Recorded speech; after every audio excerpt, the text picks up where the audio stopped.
Good morning and welcome to the Morning Scoop for Friday, April 29th. This is your Daily Buckeye Fix. I'm Tom Orr. The Notre Dame game is in 128 days, the game against Michigan in 212 days. The deadline for players to transfer with immediate eligibility is coming up this weekend, which means that things should be slowing down at least some in the transfer portal pretty soon. So that means it's probably safe to start our series on the updated 2 Deep for this fall's Ohio State football team. This is something that a few people have actually asked us about, so we're going to be doing a position-by-position look around the field on both sides of the ball and making our best guesses on where things stand right now, and then with the understanding that between the transfers in, transfers out, and the general unpredictability of college football these days, a few things are undoubtedly going to change before that Notre Dame kicks off in, as I said, 128 days. My guest today is Tony Gerdeman. He and I co-host the Buckeye Weekly podcast together, where we've been answering listener questions all week. Tony, thanks for being here. Tom, thank you for having me. As always, it is an honor and a privilege for you to have me here. Well, it is an honor and a privilege to get to start with quarterbacks because it feels like that may be the easiest spot on the field to do this exercise right now. We're going to kind of ease into this thing. You know, coming out of the spring, it feels pretty clear that C.J. Stroud, followed by Kyle McCord, followed by Devin Brown, is where that 2 Deep is looking right now. I don't think there's any oars on that 2 Deep. I feel like that's a pretty clear delineation between those three guys. So, you can feel free to disagree if you think the order is different. But I think, to me, the more interesting conversation about the quarterback position is, A, will they add a fourth guy through the portal before the season? And then B, how likely is it that, as happened last year, the order changes at some point between now and then the end of the season? Yeah, I think Ryan Day would like to add a portal guy, but it's I think I've called it a unicorn search in the past, where you're looking for a guy who doesn't want to start, good enough to start, has maybe some starting experience, but comes to Ohio State knowing he's no better than third on the depth chart. And really, you're looking for somebody who is looking for you at that point. You're looking for somebody who has done what they've done wherever and at their previous stop, is ready for something different. And it's not necessarily about playing. And so that's difficult. And, with Gunnar Hoke, it was getting a chance to come home and maybe competing for some playing time. Chris Chuganoff, he was probably the best ever in terms of he had starting experience at West Virginia. He started a couple of games, came to Ohio State knowing what it was going to be, and actually got to see action in quite a few games that year. And I just don't know that there's anybody out there. But then, maybe you're not really looking for somebody. You're obviously not looking for somebody to play. You're just looking for somebody who is, I guess, a sizable step up from, say, a walk-on or something like that. Somebody who has some bona fides, but also you're probably looking for a 1-year guy, because you don't want to be tied to somebody like that for too long. And I say somebody like that, no disrespect, but you're looking for insurance more than a next year starter.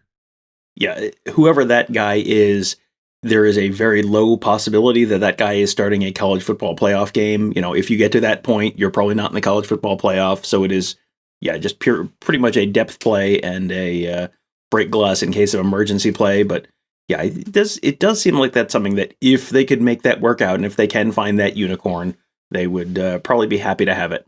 Running back is another spot where there feels like there's kind of a 3-man race right now. I mean, it's possible that Marcus Crowley could come back from injury and add a fourth returning guy, although Ryan Day didn't seem particularly optimistic about that when he talked about it this spring. And then Dallin Hayden shows up this summer. So how do you see the 2 Deep at running back right now? Real quick, to go back to the second part of the last question, I don't see things changing through the season unless somebody gets hurt or just playing poorly. As we know, once the season gets started, it's hard to have a battle for second place for the backup, because that backup has to just be working on the game plan more so than competing for any type of job. They need all the snaps they can get relative to their position on the team. I think you're going to see running back kind of what we saw in the spring game and moving on. It's TreVeyon Henderson, then it's Miyan Williams, and then it's Evan Pryor.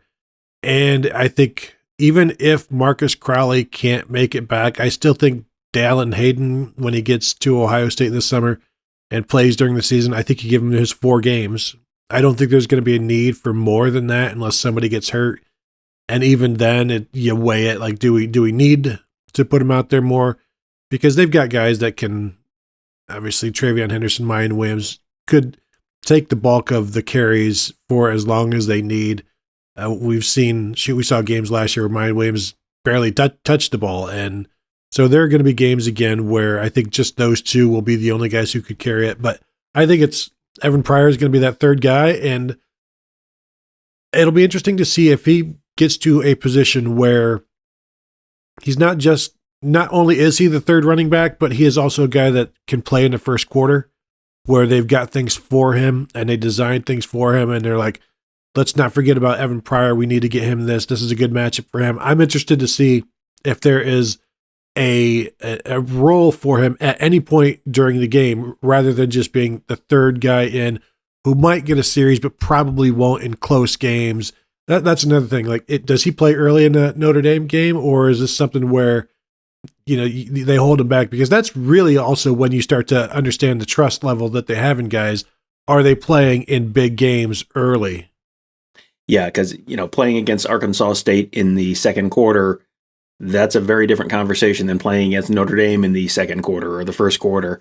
It feels like they are sort of recognizing that there is enough talent there with Evan Pryor, and he is now physically ready enough for him to have some kind of a role. That's always so challenging though to manage, balance the touches, balance the snaps between those guys. We have seen times where, I go back to like 2018, J.K. Dobbins and Mike Weber kind of juggling snaps between those guys, and it felt like just when someone was getting hot, that guy was getting pulled out of the game, and then someone else was coming in, and you never really got into a rhythm like you wanted to. And both guys talked back then, everyone was kind of very polite about it, but you're trying to do too much when you know that you're not going to have an opportunity to necessarily see the field on the next drive. And then you're pushing, and then you're not doing what you need to do, and then you're not getting the results when you are out on the field. So that's a challenge. When it's two guys, doing it with three guys is going to be even more of a challenge. It feels like they all can have a role, and just sort of like managing those three guys is going to be the real challenge this fall. To me, though, wide receiver is where it really starts to get interesting, because, it feels like there's kind of a clear-cut 1, 2, 3 for the most part at the first couple spots. There is so much young talent at the wide receiver position, and, three different positions to sort of juggle with the X and the H and the Z. So you're getting into like a true too deep here. So I guess let's start with, who are the top three guys to you right now, and where do they line up? How do you see them potentially lining up? Because I could see that shaking out any of about 3 or 4 different ways. My official stance on this, Tom, I have to base it on what I see from what the coaches have done during practice and during the spring game. So I'm saying X is Marvin Harrison.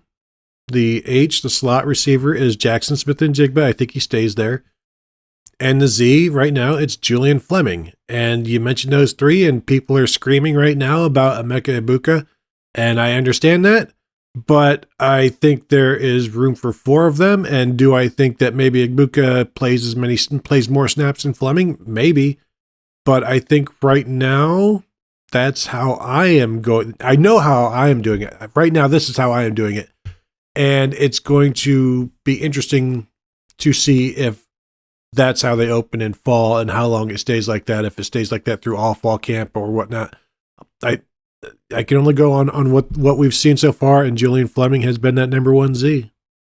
Yeah, and, it feels like that's what they would like to have it be, where you've got all those guys getting reps, and Emeka Egbuka is going to get some extra touches on special teams, presumably. So, maybe that's a way to kind of keep everyone happy and, balance things out a little bit. But then, so behind those top 3, okay, I will spot you the free space of Emeka Egbuka as one of the next 3. So who are the other 2 in that 2 deep behind the starting 3? Yeah, and the good thing is Emeka can play multiple positions, as can Jackson Smith-Njigba. So when Egbuka comes in, Jackson can move and play X or Z depending on who he's coming in for. So I think Emeka stays in the slot, but won't just be a slot receiver, just as Jackson Smith-Njigba won't just be a slot receiver, because you don't want those 2 guys to be like never on the field together, that sort of thing, or you don't want Emeka's snaps to be tied to Jackson Smith-Njigba's, because there won't be many. So they're going to have to play together at times. So I think he's in the middle. Right now, I guess you go Jade Ballard at the Z, because that's, he's talked about playing the Z, and he said, Julian Fleming is ahead of him, and mentioned, alluding to other people as well, but I don't know who those other people would be at this point. X, I wonder about Cam Babb, is because we don't really know exactly what position he has played. He might be best suited for X at this point, but obviously wasn't healthy at the end of spring, should be healthy, but how much can you project from him? How much can you expect from him?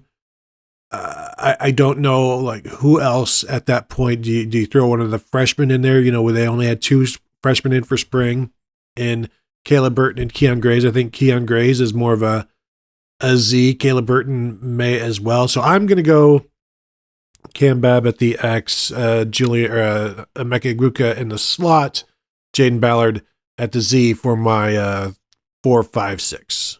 And, an interesting name that you didn't mention there is Xavier Johnson, who had a very big spring game, 0 career catches. He is a walk-on right now. He is someone who could potentially become a scholarship player if they have an extra scholarship or 2 to give out over the summer. But, he's someone else who's probably in that mix somewhere.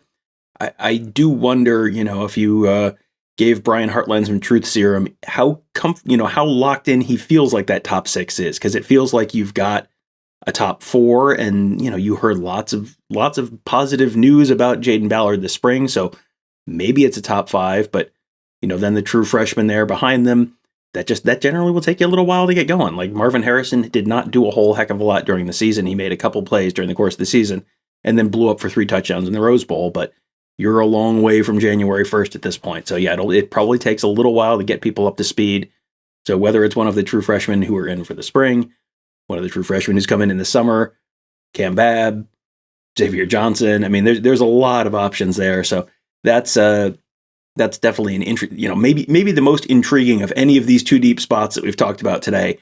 Last question, and I think this is maybe the most interesting way to frame this conversation, because you mentioned Emeka Egbuka could play as many snaps as Julian Fleming, even if Julian Fleming is theoretically on the first team and Emeka Egbuka is theoretically like a 2.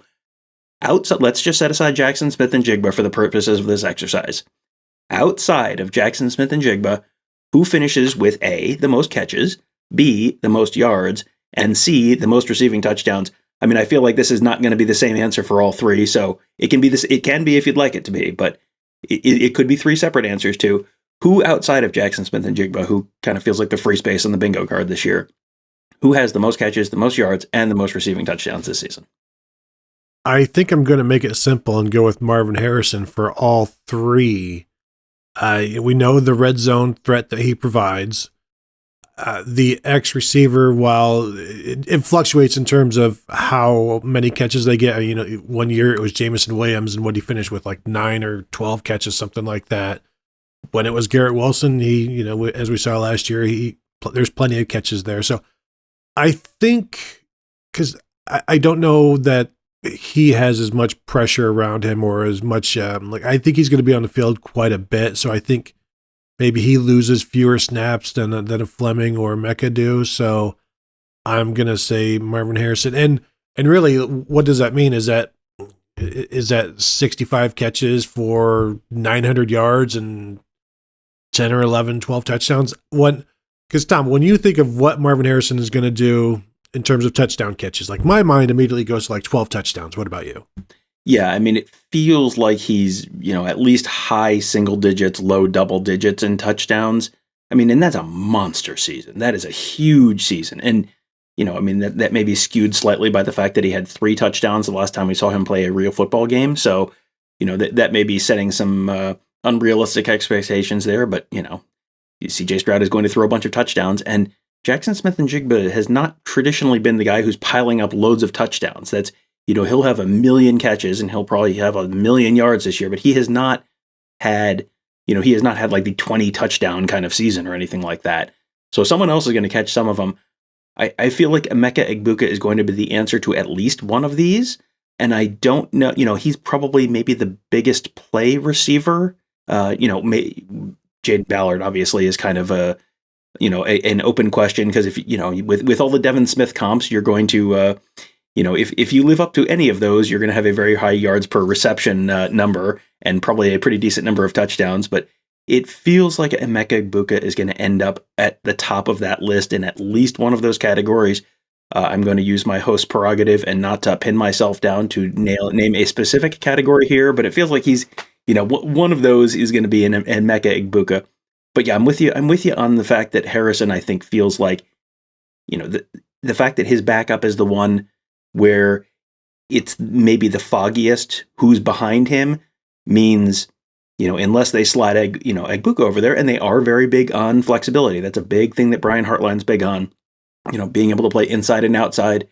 So, whether it's kick Jackson Smith and Jigba out there to get Egbuka on the field more in certain situations, or, slide Egbuka out there, or whatever it is, maybe that's how that shakes out. But yeah, it feels like he's probably in line for the most snaps, which means he's probably in line for the most opportunities to, whether that has traditionally been that position's production level or not. I think, Tom, I would compare Marvin Harrison is the Pete Johnson, and Jackson Smith and Jigba might be the Archie Griffin in terms of the touchdowns. Yeah, that was, if you don't remember, there was Archie Griffin, and during his second Heisman season scored, 4 touchdowns or something? 4. It was like 4 touchdowns in 1976, and Pete Johnson had like 25. Pete Johnson set the Ohio State single season touchdown record that year, and another guy in the backfield won the Heisman that year. That's it could be a weird year like that, but yeah, that's it. There's a lot to talk about in that wide receiver room, and there's gonna be a lot to talk about. We're gonna probably do 3 more of these shows over the next week or 2 or 3, depending on what our schedule is. But it feels like there's a lot to talk about. Because man, this is a really talented team. There's a certain point where it feels like you kind of know the starters, but man, the battle for the second team spots, the backup spots, where you do end up seeing guys a lot during the fall. There are some really intriguing ones to follow and sort of talk out. So hopefully you guys enjoyed that show, because you're getting a few more of them. So that should be a fun conversation with Tony over the next few weeks. But that will do it for today. Tony and I dropped a couple listener question episodes of the Buckeye Weekly podcast this week. If you'd like to hear us answering some of your questions about all sorts of different stuff, offensive line recruiting, from that to television camera angles, and all sorts of different stuff that you guys wanted to know, you asked, we answered. That's all on the Buckeye Weekly feed. You can find that wherever you find this. Just search Buckeye Weekly or Buckeye Scoop to find all of that. And if you do search Buckeye Scoop, you'll also find Kevin Noon's Big Me Kickoff podcast, Alex Gleitman's Around the Oval, Mark Givler and Bill the Bank Green's Big Gives in the Bank podcast. They are all fantastic. You should subscribe to them all, and you should listen to them all, and then you should leave them all a 5-star rating and review, which will help other folks find those shows as well. Whew, that was a lot of words. Thank you guys all for joining us. Have a great day. We'll talk to you on Monday.